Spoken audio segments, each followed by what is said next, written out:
നമസ്കാരം.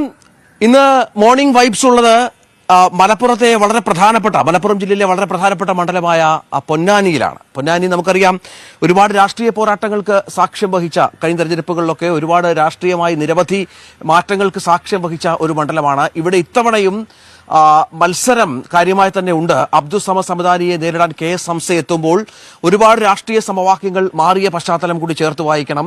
അങ്ങനെ നിരവധിയായ രാഷ്ട്രീയ കാര്യങ്ങൾ ചർച്ച ചെയ്യാനുണ്ട്. ഇതിനോടൊപ്പം കിരൺ ബാബുവും ചേരുന്നുണ്ട്. പൊന്നാനിക്ക് ഒരുപാട് ചരിത്രങ്ങൾ പറയാനുണ്ട്. നേരത്തെ മഞ്ചേരി ആയിരുന്നു, മഞ്ചേരി പിന്നീട് പൊന്നാനി ആയപ്പോഴൊക്കെ രാഷ്ട്രീയ മാറ്റങ്ങൾക്കൊക്കെ ഒരുപാട് സാക്ഷ്യം വഹിക്കുന്നു.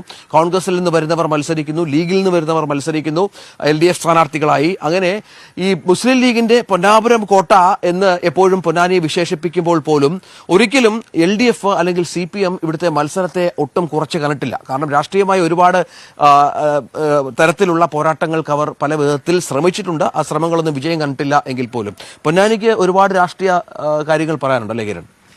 രഞ്ജിത്തെ, പൊന്നാനിയെ സംബന്ധിച്ച് ഒരു അരനൂറ്റാണ്ട് കാലമായി ലീഗ് തുടർച്ചയായി ജയിച്ചുകൊണ്ടിരിക്കുന്ന ഒരു മണ്ഡലം എന്നുള്ളതാണ് പൊന്നാനിയുടെ ഏറ്റവും വലിയ പ്രത്യേകത.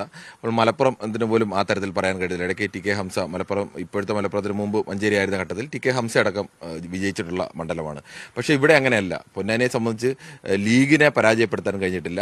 തുടർച്ചയായി ലീഗിന്റെ പ്രധാനപ്പെട്ട ബനാത്ത് വാല അടക്കമുള്ള ഏറ്റവും പ്രധാനപ്പെട്ട നേതാക്കൾ, മലയാളികൾ പോലും അല്ലാത്ത ആളുകളെ തുടർച്ചയായി വിജയിപ്പിച്ചുകൊണ്ടിരുന്ന ഒരു മണ്ഡലമാണ്. അങ്ങനെ ഇവിടെ ഇപ്പോഴാണ് ചില MP മണ്ഡലത്തിൽ എത്തുന്നില്ല എന്നൊക്കെ പരാതി വരുന്നത്.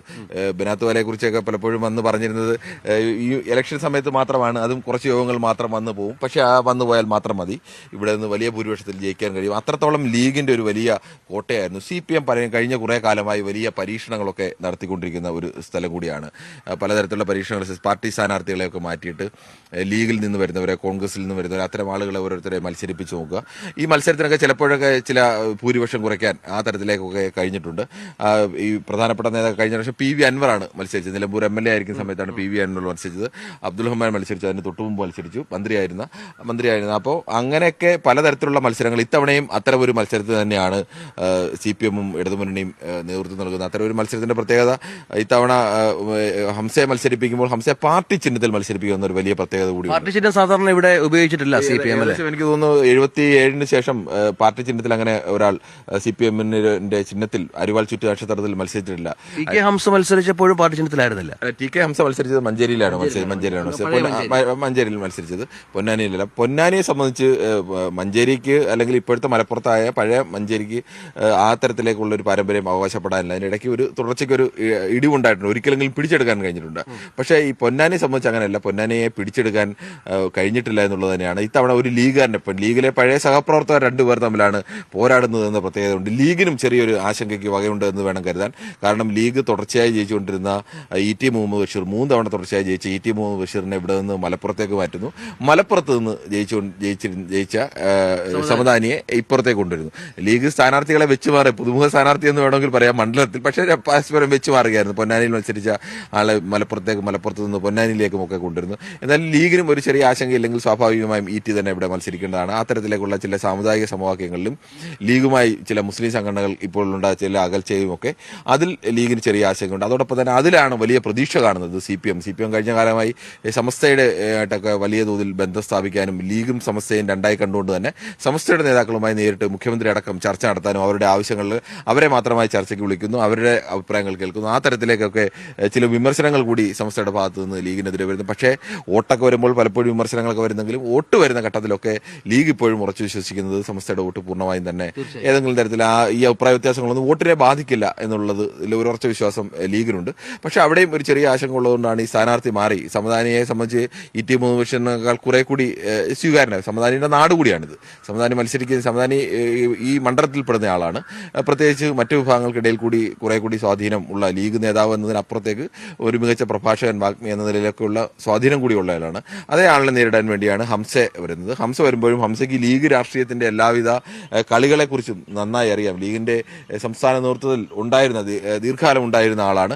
ആ തരത്തിലേക്കൊക്കെ ലീഗിന്റെ എല്ലാ തരത്തിലും ഏതൊക്കെ മണ്ഡലത്തിൽ എങ്ങനെയൊക്കെയാണ് ലീഗ് സ്വാധീനിക്കുന്നത്, അല്ലെങ്കിൽ വിവിധ സാമുദായിക സംഘടനകളുമായി, മുസ്ലിം വിഭാഗത്തിൽ തന്നെ സാമുദായിക സംഘടനകളുമായി എങ്ങനെയാണ് ലീഗിന്റെ ബന്ധം സ്ഥാപിക്കുന്നതെന്നൊക്കെ നന്നായി അറിയാവുന്ന ആളാണ്. അതുകൊണ്ട് തന്നെയാണ് ഹംസ മത്സരത്തിന് വേണ്ടി CPM നിയോഗിച്ചിട്ടുള്ളത്. ഹംസ പഴയ കിരൺ പറഞ്ഞ പഴയ ലീഗുകാരനാണ്. KS ഹംസ ലീഗുമായി ബന്ധപ്പെട്ട് നിരവധി അഭിപ്രായ വ്യത്യാസങ്ങൾ തുടർന്ന് പാർട്ടിയിൽ നിന്ന് മാറി നിൽക്കുന്ന ആളാണ്. KS ഹംസയെ പാർട്ടി ചിഹ്നത്തിൽ തന്നെ, അതായത് CPM ചിഹ്നത്തിൽ തന്നെ മത്സരിപ്പിക്കുന്നു എന്ന വളരെ പ്രധാനപ്പെട്ട കാര്യം കൂടിയുണ്ട്. നമ്മളുള്ളത് KS ഹംസയുടെ വീടിന്റെ പരിസരത്താണ്. ഇതൊരു ഒരു ഹൗസിംഗ് കോളനിയാണ് അല്ലേ? ഹൗസിംഗ് കോളനിയുടെ പരിസരത്താണ്. അദ്ദേഹം ഇവിടെയാണ് താമസിക്കുന്നത്.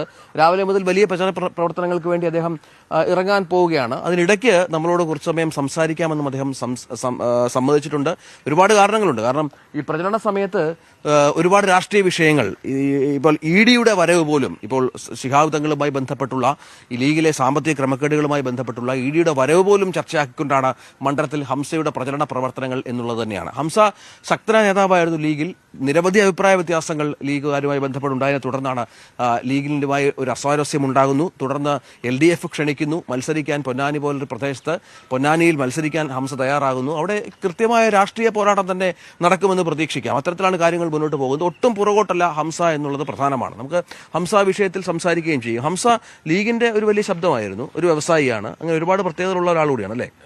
രഞ്ജിത്ത്, അതിനകത്ത് എനിക്ക് അതിനേക്കാൾ കൂടുതലൊരു മാറ്റമായി എനിക്ക് തോന്നുന്നത്, ഹംസയെ ഇതുവരെയും അങ്ങനെ പൊതു സ്വതന്ത്രനെ മത്സരിപ്പിക്കുമ്പോൾ പാർട്ടി ചിഹ്നത്തിലല്ല മത്സരിക്കുന്നത്. പൊതുവെ CPM വിലയിരുത്തിയിരുന്നത് ഇവിടെ പാർട്ടി ചിഹ്നത്തിൽ മത്സരിച്ചാൽ ഇങ്ങനെ ഒരു ലീഗിന്റെ ഒരു കോട്ടയിൽ അവിടെ വോട്ട് കിട്ടാൻ പ്രയാസമാണ്. അരിവാൾ ചുറ്റി നക്ഷത്രത്തിലേക്ക് വോട്ട് ചെയ്യാൻ തയ്യാറാവുന്ന ലീഗുകാരുടെ എണ്ണം കുറവായിരിക്കും. സ്വാഭാവികമായി കോണിയിൽ തന്നെ വോട്ട് ചെയ്ത് ശീലിച്ചവരാണ്.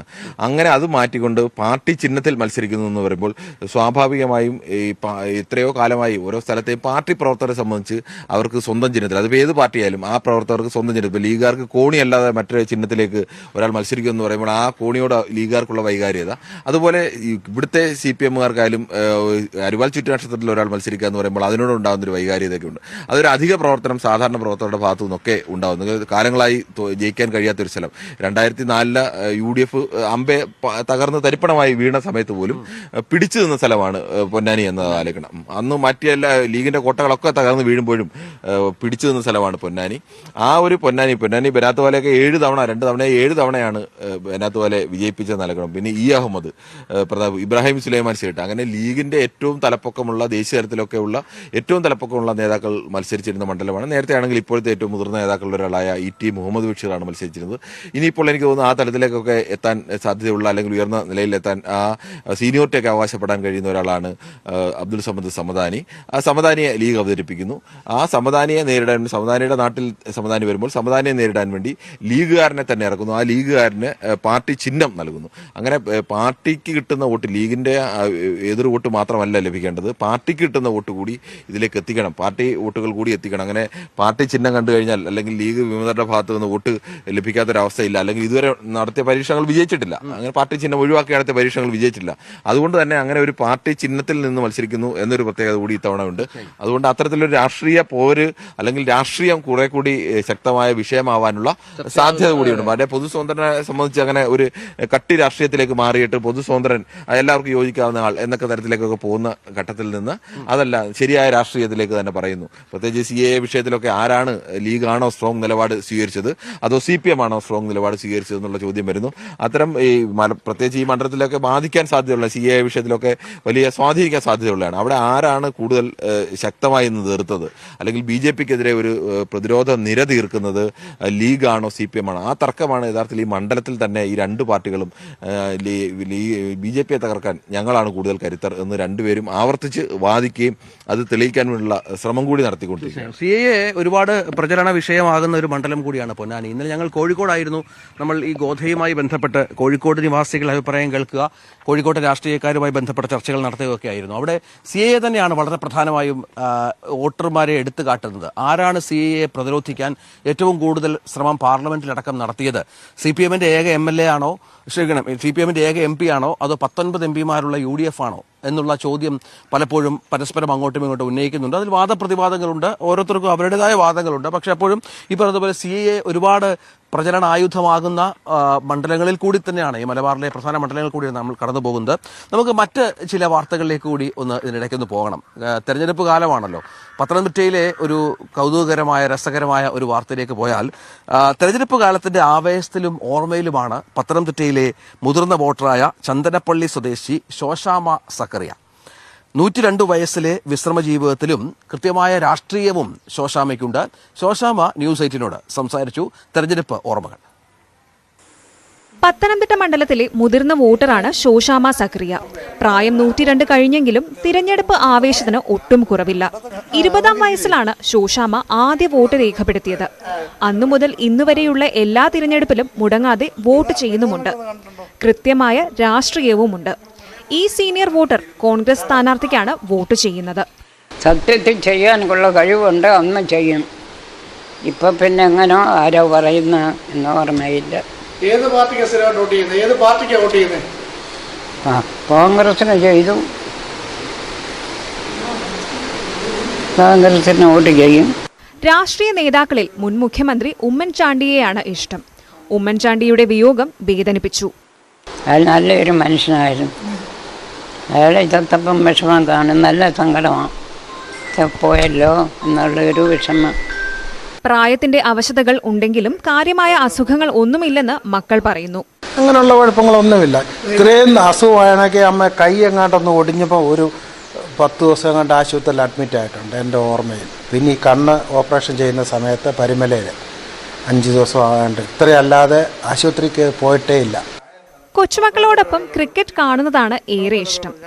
8 പതിറ്റാണ്ട് വോട്ട് ചെയ്ത ശോശാമയെ മുൻ ജില്ലാ കളക്ടർ ദിവ്യ എസ് അയ്യർ നേരിട്ടെത്തി അനുമോദിച്ചിരുന്നു. UDF സ്ഥാനാർത്ഥി ആന്റോ ആന്റണി നേരിട്ടെത്തി വോട്ട് അഭ്യർത്ഥിക്കുകയും പൊന്നാട അണിയിക്കുകയും ചെയ്തു. ന്യൂസ് 18 പത്തനംതിട്ട. അതാണ് ശോശാമയുടെ വോട്ട് ഓർമ്മകൾ. അങ്ങനെ ഈ 102 വയസ്സിലുമൊക്കെ ആവേശത്തോടെ തെരഞ്ഞെടുപ്പിനെ സമീപിക്കുന്ന ഒരുപാട് വോട്ടർമാർ നമ്മുടെ സംസ്ഥാനത്തുണ്ട്. കാരണം വോട്ട് കൊടുക്കുക എന്ന് പറയുന്ന അവരുടെ അവകാശമാണ്. അത് ഏത് തരത്തിലും വിനിയോഗിക്കുക എന്നുള്ളത് ആഗ്രഹത്തോടെ തന്നെ ചെയ്യുന്ന ഒരുപാട് ആളുകളുണ്ട്. നമ്മളിപ്പോൾ നേരത്തെ പറഞ്ഞതുപോലെ പൊന്നാനി മണ്ഡലത്തിലാണ്.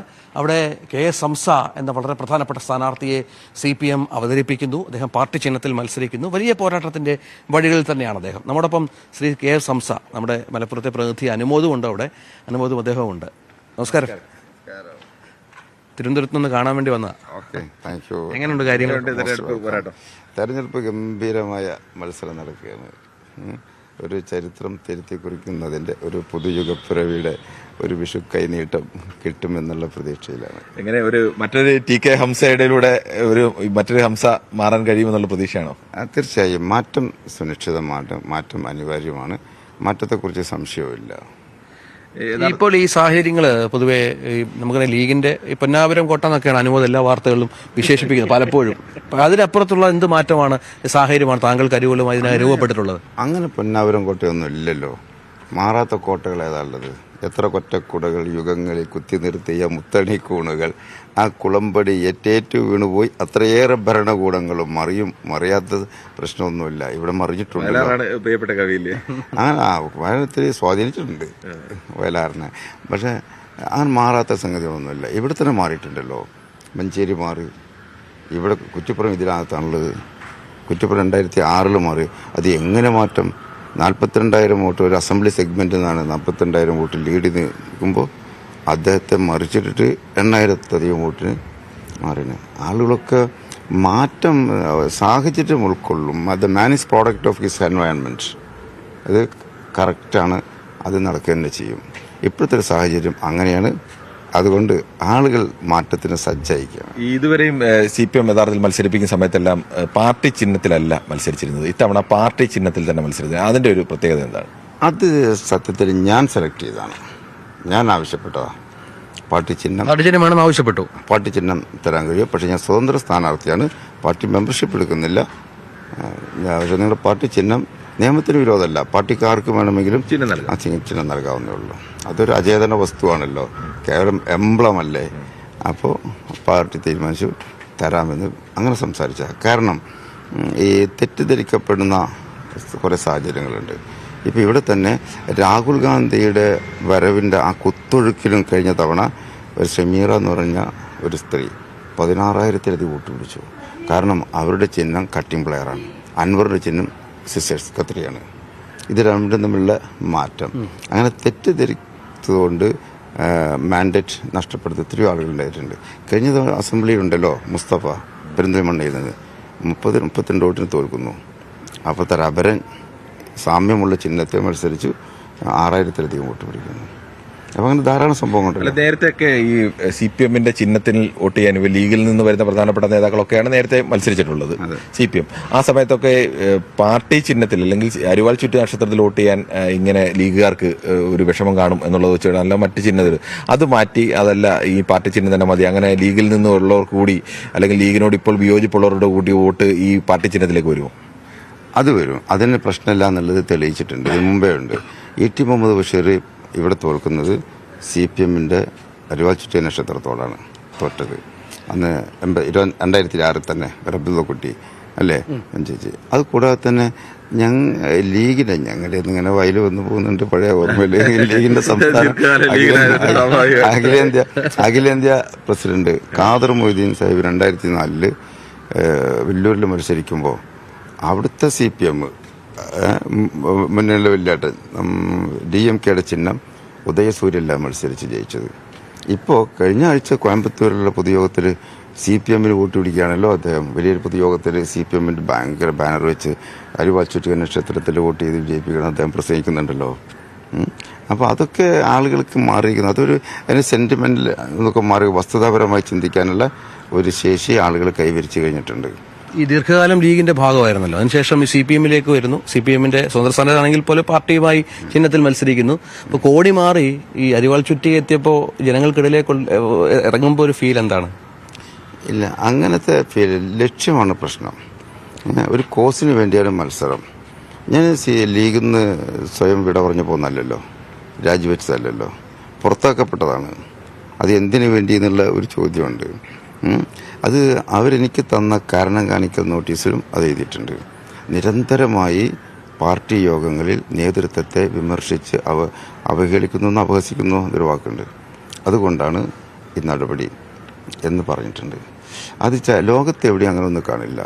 എന്തെങ്കിലും സദാചാര വിരുദ്ധ പ്രവർത്തനങ്ങളോ അതൊന്നും പറയാൻ അവർക്ക് പറ്റില്ല കേട്ടോ, അത് വേറെ കാര്യം. പിന്നെ വേറെ തന്നെ അതെ എൻ്റെ ഉസ്താദുമാരാ. അപ്പോൾ അത് അല്ലെങ്കിൽ വരെ സാമ്പത്തിക എന്തെങ്കിലുമൊക്കെ പറയാമായിരുന്നു. ഇതൊന്നും പറയാൻ പറ്റില്ലല്ലോ, ഇതല്ലേ പറയുന്നത്. അപ്പം ഞാൻ പുറത്താക്കപ്പെട്ടതാണ്, പക്ഷെ അണികളുടെ മനസ്സിൽ നിന്ന് പുറത്താക്കപ്പെട്ടിട്ടില്ല. ഞാൻ ലക്ഷക്കണക്കിന് ലീഗുകാർ ആവശ്യപ്പെടുന്ന കാര്യമാണ് ഞാൻ അവിടെ ആവശ്യപ്പെട്ടത്. സത്യത്തിൽ പറഞ്ഞാൽ അസംഘടിതരായ അല്ലെങ്കിൽ സാങ്കേതികമായി സംഘടിതമല്ലാത്ത ലക്ഷക്കണക്കിന് ലീഗുകാരുടെ മെഗാഫോണായിരുന്നു ഞാൻ അവിടെ. അവർക്ക് ആഗ്രഹിക്കുന്നതാണ്, അവർ പറയാൻ ഉദ്ദേശിച്ചതാണ് ഞാൻ അവിടെ പറഞ്ഞത്. ഈ ശരിക്കും ഈ ലീഗ് എന്ന് പറയുന്നത് അഭിപ്രായ സ്വാതന്ത്ര്യം ഏറെ കുറവുള്ള ഒരു പാർട്ടിയായിട്ടാണോ താങ്കൾ കരുതുന്നത്? മാത്രമല്ല ഈ ആളുകൾക്ക് പൊതുവെ അവരുടെ കാര്യങ്ങൾ കുറച്ച് ആളുകളുടെ കയ്യിൽ മാത്രം ഇരിക്കുന്ന ഒരു സാഹചര്യമാണോ ലീഗിലുള്ളത് പാർട്ടിയെ സംബന്ധിച്ചിടത്തോളം? തീർച്ചയായിട്ടും ലീഗ് എന്ന് പറഞ്ഞാൽ ഒരു അഭിപ്രായ സ്വാതന്ത്ര്യം അതിനകത്തില്ല. ഒരു അഭിപ്രായ സ്വാതന്ത്ര്യം ആ പാർട്ടിക്കില്ല. അതിനകത്ത് ഒരു ടൈറ്റ് കമ്പാർട്ട്മെൻ്റ് എന്ന് പറഞ്ഞാൽ അതുമല്ല, അതിന് കുറച്ചൊരു ഭംഗിയുണ്ടല്ലോ, ഇതതുമല്ല. ഇത് ഒരു ആളോ രണ്ടാളോ വിചാരിച്ച കാര്യങ്ങൾ നടപ്പാക്കുക. ചില വളരെ ഗഹനമായ ചില കാര്യങ്ങളൊക്കെ ലോകം കത്തി എരിയുമ്പോൾ എടുക്കുന്ന ചില തീരുമാനങ്ങളൊക്കെ ഉണ്ടല്ലോ, അതൊക്കെ ഞങ്ങൾ 1 മിനിറ്റ് കൊണ്ട് തീരുമാനിക്കും. കൂടി അത് അഭിമാനത്തോടുകൂടി പത്രക്കാരോട് പറയും ചെയ്യും. ഞങ്ങൾ 1 മിനിറ്റ് കൂടി ഞങ്ങൾ തീരുമാനിച്ചു. എന്താണ് പറയുന്നത്? തങ്ങളെ ചുമതലപ്പെടുത്തി ഇങ്ങോട്ട് പോരും, പിന്നെ പെങ്ങളാവും കാര്യം നടത്തുക മാത്രം. അതിനകത്തൊരു പ്രധാനപ്പെട്ട ഒരു ചോദ്യം, പിന്നെ ഈ ലീഗ് അണികളുടെ ഒരു അസംതൃപ്തിയുടെ ശബ്ദം കൂടിയാണല്ലോ താങ്കൾ പ്രകടിപ്പിച്ചെന്ന് പറയുന്നത്. അപ്പം ഇത്തവണത്തെ ഒരു താങ്കൾ വിജയിക്കുമെന്ന് പറയുന്നത് ഇപ്പം രാഷ്ട്രീയമായി നോക്കിക്കഴിഞ്ഞാൽ ഈ മണ്ഡലത്തിന്റെ ചരിത്രം മുഴുവൻ ലീഗിന് അനുകൂലം തന്നെയാണ്. അപ്പം അതിനപ്പുറത്തേക്ക് ലീഗിൽ നിന്ന് എങ്ങനെയാണ് വോട്ട് താങ്കളിലേക്ക് വരാൻ പ്രതീക്ഷിക്കുന്നത്? കാരണം ഞാൻ ലീഗിന് വേണ്ടി ശബ്ദിച്ചതുകൊണ്ട്, വിക്ടിമൈസ് ചെയ്തപ്പെട്ട ഒരാളാണല്ലോ. അതുകൊണ്ട് തന്നെ ലീഗുകാരുടെ മനസ്സിലുണ്ട് ലീഗുകാർ മറിച്ച് വോട്ട് ചെയ്യും. അതിന് എല്ലാ കളങ്ങളും കൂടെ ഒരുങ്ങി കഴിഞ്ഞിട്ടുണ്ട്. അപ്പം ഒരു നല്ല ശതമാനം ലീഗിൻ്റെ വോട്ട് എനിക്ക് ഇവിടെ കിട്ടും. അതുകൂടെ ഈ സമസ്തയുടെ നിലപാടൊക്കെ ഇപ്പോൾ ഈ ലീഗുമായിട്ടുള്ള ബന്ധത്തിലൊക്കെ ചില വിള്ളലുകളും അത്തരം കാര്യങ്ങളിലൊക്കെ ഏതെങ്കിലും തരത്തിൽ പ്രതീക്ഷയോ അല്ലെങ്കിൽ അങ്ങനെ വോട്ട് പ്രതീക്ഷിക്കുന്നുണ്ടോ? സമസ്തയും ലീഗുമായി ഒരുപാട് അകൽച്ചയുണ്ട്. അത് ഞാൻ നിഷേധിച്ച കാര്യമില്ല, എല്ലാവർക്കും അറിയുന്ന യാഥാർത്ഥ്യമാണ്. അതുകൊണ്ട് ഞാൻ നിഷേധിക്കാൻ പോകുന്നില്ല. വിള്ളലുണ്ട്. കാരണം സമസ്ത മാത്രമല്ല, ഒരു സ്ട്രൈറ്റ് ഫോർവേഡായി ചിന്തിക്കുന്ന അല്ലെങ്കിൽ ഒരു ജനാധിപത്യ മര്യാദ ഒരു സംഘടന സെറ്റപ്പൊക്കെ ഉള്ള ഏത് പ്രസ്ഥാനമാണ് ലീഗുമായി തർക്കത്തിലല്ലാത്തത്, ലീഗുമായി യോജിച്ചു പോകാൻ കഴിയുന്നത്? പലർക്കുണ്ടല്ലോ പ്രതിസന്ധി, പലരിലുണ്ടല്ലോ. മറ്റേ സംസ്ഥയുടെ മുമ്പേ എതിർപ്പല്ലോ, AP സംസ്ഥവർ, മുജാഹിദ് പ്രസ്ഥാനങ്ങൾ പലതിനോടും എതിർപ്പുണ്ട്. സമസ്തയായിരുന്നു പിന്നെ ഒരു പ്രധാന ഘടകമായിട്ടുണ്ടായിരുന്നത്. പക്ഷെ സമസ്തയോടും വിരോധമാണ്. കാരണം എല്ലാവരെയും എല്ലാ കാലത്തും വഞ്ചിക്കാം എന്ന ഒരു നിലപാടിലാണ് പോകുന്നത്. അതുകൊണ്ടൊരു കുഴപ്പമില്ല, ഞങ്ങൾ രക്ഷപ്പെടും എന്ന ധാർഷ്ട്യമാണ്. ഞങ്ങൾക്കെതിരെ ആരും ഒന്നും പറഞ്ഞിക്കാരില്ല. പിന്നെ ഇലക്ഷന് മറികടക്കാൻ വേണ്ടി തൽക്കാലമായി ഇവരൊക്കെ ആയിട്ട് അങ്ങോട്ട് കൂട്ടിപ്പിടിച്ചൊരു ചങ്ങാത്തുണ്ടാക്കും. ഇലക്ഷൻ കഴിഞ്ഞെടുത്ത് വലിച്ചു. ഈ CPM-നെതിരെ പലപ്പോഴും ലീഗ് ഉന്നയിക്കുന്ന ഒരു പ്രധാനപ്പെട്ട ആരോപണം CPM ഒരു മതവിരുദ്ധ പാർട്ടിയാണ്, അല്ലെങ്കിൽ മതാചാരങ്ങൾക്കൊക്കെ എതിരായി നിൽക്കുന്ന ഒരു പാർട്ടിയാണെന്നുള്ള ആരോപണം പ്രത്യേകിച്ച് മലബാർ മേഖലയിലൊക്കെ ശക്തമായി തന്നെ ലീഗ് എല്ലാ കാലത്തും ഉന്നയിക്കുന്നതാണ്. ഇത് എന്താണ് ഒരു മറുപടി? ഈ വിരോധവും അടുപ്പൊക്കെ എല്ലാം ഇഷ്യൂ ബേസ്ഡാണെന്നാണ് മനസ്സിലാക്കാൻ കഴിയുക. കാരണം ലീഗ് തന്നെ അങ്ങനെ എടുത്തിട്ടുണ്ടല്ലോ. ഒരു സമയത്ത് തൊപ്പിയിട്ട CH-നെ സ്വീകരിക്കാൻ പറ്റില്ല, സ്പീക്കറാക്കണമെങ്കിൽ തൊപ്പി ഊരണമെന്ന് ക്ഷണിച്ചു കോൺഗ്രസ്. തൊപ്പി ഇട്ടാലും കുഴപ്പമില്ല, ഞങ്ങൾ മന്ത്രിയായിക്കൊള്ളാറുണ്ട്. അന്ന് ഇടതുപക്ഷമാണ് ആ അസ്പൃശ്യത നീക്കിയത്. ഇടതുപക്ഷമാണ് അന്നത്തെ ഇടതുപക്ഷം എന്ന് പറഞ്ഞാൽ അന്ന് CPM ആണ് അല്ലേ? CPM-ലെ CH-ന് മന്ത്രിസ്ഥാനം കൊടുത്തത്. തൊപ്പിയോടുകൂടിയുള്ള CH-നെ കുഴപ്പമില്ല, അത് അയാൾക്ക് വേണമെങ്കിൽ ധരിക്കാം, ധരിക്കാതിരിക്കാം. CPM-നെ സംബന്ധിച്ചിടത്തോളം ധരിക്കാൻ ആഗ്രഹിക്കുന്നവന് ധരിക്കുകയും ധരിക്കാതിരിക്കാൻ ആഗ്രഹിക്കുന്നതിന് അങ്ങനെയും അവകാശമുണ്ട്. എല്ലാ അവകാശങ്ങളും അതേപോലെ നിലനിൽക്കണം എന്നാണ് അത് ആഗ്രഹിക്കുന്നത്. അന്ന് ബാഫിക്കത്തങ്ങളൊക്കെ അതിൻ്റെ കൂടെയല്ലേ ഉണ്ടായിരുന്നത്. പിന്നെ അവിടുന്ന് കാലങ്ങൾ കുറച്ച് മാറി, മുന്നണി രൂപപ്പെട്ടു, കുറേ കാര്യങ്ങൾ വന്നു. ഇപ്പോൾ അടുത്ത കാലത്തുണ്ടായത് മുസ്ലിം മനസ്സുകളിൽ ഇടതുപക്ഷമുണ്ട്. അതിന് കുറേ കാരണങ്ങളുണ്ടല്ലോ. ഇപ്പോൾ ഏക സിവിൽ കോഡ് മുസ്ലിങ്ങളെ മനസ്സിനെ വ്രണപ്പെടുത്തിയിട്ടുള്ളതാണ്. ആ ഏക സിവിൽ കോഡിൻ്റെ കാര്യത്തിൽ CPM വ്യക്തമായ നിലപാടുണ്ടായിരുന്നു. അതേസമയം ലീഗും കോൺഗ്രസും നിൽക്കുന്ന ആ മുന്നണിക്ക് ഒരു കാഴ്ചപ്പാടുമില്ല. ലീഗിന് വ്യത്യസ്തമായ കാഴ്ചപ്പാടുണ്ടാകാം അതിൽ, പക്ഷെ കോൺഗ്രസിനില്ല. കോൺഗ്രസിൻ്റെ പല നേതാക്കളും പല തട്ടിലായിരുന്നല്ലോ ആ വിഷയത്തിൽ. ഈവൻ ഗസയുടെ വിഷയത്തിൽ വന്നപ്പോൾ പോലും അതൊക്കെ സെൻറ്റിമെൻ്റൽ ഇഷ്യൂസാണ് ലീഗുകാരെ സംബന്ധിച്ചിടത്തോളം. വേറെയും കാര്യങ്ങളുണ്ടല്ലോ. ഇപ്പോൾ കോൺഗ്രസ് എന്ത് പറഞ്ഞു? ഇപ്പോൾ മുസ്ലിങ്ങൾ ആകെ കൂടിയും ഉത്കണ്ഠയിലാണ്. അത് ഈ പൗരത്വ നിയമത്തിൻ്റെ വിഷയത്തിൽ. പൗരത്വ നിയമം ആകെ ഭയവിഹ്വലരായാണ് ജീവിക്കുന്നത്. ജനിച്ച നാട്ടിൽ രണ്ടാന്തരം പൗരന്മാരായി ജീവിക്കേണ്ടി വരുന്ന ഒരു ദുരവസ്ഥയെക്കുറിച്ച്, അഭീഷണമായ സാഹചര്യത്തെക്കുറിച്ചുള്ള ഉത്കണ്ഠയിലാണ് മുസ്ലിങ്ങൾ. ആ സമയത്ത് ഒരു പ്രകടന പത്രിക ഇറക്കിയ കോൺഗ്രസ് ഒരു പ്രതീക്ഷ നൽകണ്ടേ? ഒന്നും മിണ്ടില്ല, നിശബ്ദത പാലിച്ചു. ഇടതുപക്ഷം പറഞ്ഞു ഞങ്ങൾക്ക് സ്വാധീനമുള്ളൊരു ഗവൺമെൻറ് വരികയാണെങ്കിൽ അത് തിരുത്തും എന്ന് പ്രകടന പത്രികയിൽ പറഞ്ഞു. NIA കാര്യത്തിൽ NIA ഇടതുപക്ഷം തിരുത്തുമെന്ന് പറഞ്ഞിട്ടുണ്ട്. മറ്റൊന്നും കോൺഗ്രസ് മിണ്ടുന്നില്ല. NIA-യുടെ ആ നിയമത്തിൻ്റെ മറവിൽ ഇന്ത്യൻ ജയിലുകളിൽ 90% കിടക്കുന്നതും മതന്യൂനപക്ഷങ്ങളാണ്. എന്നിട്ട് അതിനെക്കുറിച്ച് ഒന്നും വേണ്ടിയില്ല. പാർലമെൻറ്റിൽ ആ ബില്ല് വോട്ടിനിട്ടപ്പോൾ പോലും എതിർത്ത് വോട്ട് ചെയ്തില്ല ലീഗ്. ഇടതുപക്ഷത്തിൻ്റെ ഒരു വോട്ടേ കേരളത്തിൽ നിന്ന് പോയിട്ടുള്ളൂ. അപ്പോൾ അന്ധമായി മുസ്ലിം വിരോധികളാണ്, മതവിരുദ്ധരാണ് എന്ന് പറഞ്ഞ് മാറ്റി നിർത്തി എത്ര കാലം വഞ്ചിപ്പിക്കാൻ പറ്റും? ചില കാര്യങ്ങളിൽ ഇഷ്യൂ ബേസ്ഡാണ്. ആ ഒരു സ്വാതന്ത്ര്യമാണല്ലേ ഇപ്പൊ ഈ ലീഗിൽ നിന്ന് തിരിച്ച് ഇടതുപക്ഷ ക്യാമ്പിലേക്ക് വന്നപ്പോൾ ആ ഒരു സ്വാതന്ത്ര്യം താങ്കൾ നന്നായി അനുഭവിക്കുന്നുണ്ട്. ഒപ്പം ഈ പ്രചരണ വിഷയങ്ങൾ എന്തൊക്കെയാണ്? ലീഗിലെ പഴയ ഇഷ്യൂസ് ലീഗുമായി ബന്ധപ്പെട്ട് നമുക്കറിയാം, ED ഒക്കെ അല്ലേ പ്രചരണ രംഗത്തല്ലേ? അനുഭവം ചോദിക്കാൻ കുറച്ചു. ഈ ഒരു പ്രചരണത്തിന് നമ്മൾ കൂടെ ഉണ്ടാവാറുള്ളതാണ്. ശരിക്കും പറഞ്ഞാൽ സമദാനി നമുക്കറിയാം ഒരു പ്രഭാഷകനാണ്, ബഹുഭാഷാ പണ്ഡിതനാണ്, സാഹിത്യത്തിലും എല്ലാം നല്ല മേൽക്കൈയുള്ള ഒരാളാണ്. അപ്പോൾ നമ്മൾ ഹംസാക്കയുടെ പ്രചരണത്തിന് മുമ്പോ ഹംസാക്ക മലയാള കവിതകളിലൂടെയൊക്കെയാണ് പല കാര്യങ്ങളും പറഞ്ഞു കൊടുക്കുന്നത്. അതോടൊപ്പം തന്നെ പ്രധാനമായിട്ടും നമ്മൾ കണ്ടിട്ടുള്ളത് ഈ വൈകാരികമായിട്ട് ലീഗുകാരെ സ്പർശിക്കുന്ന ഒന്നാണ് ഹൈദരലി ശിഹാബ് തങ്ങളുടെ വിയോഗം എന്നുള്ളത്. അതിലേക്ക് നയിച്ച കാരണങ്ങൾ, ഒപ്പം തന്നെ നേരത്തെ അദ്ദേഹം സൂചിപ്പിച്ച ദേശീയ തലത്തിൽ ഇടതുപക്ഷം വരേണ്ടതിന്റെ ആവശ്യകത എന്തെല്ലാമാണ്. അങ്ങനെയുള്ള ഒരു 5 മിനിറ്റ് 10 മിനിറ്റ് പരമാവധി പ്രസംഗങ്ങളിൽ അദ്ദേഹം പങ്കെടുക്കാറുള്ളൂ നമ്മൾ കാണുമ്പോൾ. പക്ഷേ ഈ ഒരു 10 മിനിറ്റ് കൊണ്ട് അദ്ദേഹം ഈ എല്ലാ മേഖലകളിലും സമഗ്രമായിട്ട് സ്പർശിച്ചുകൊണ്ടാണ് കടന്നു പോകുന്നത്. അത് എങ്ങനെയാണ് അതിന്റെ രീതി? അല്ല, അത് വേറെ ഒന്നുമില്ല.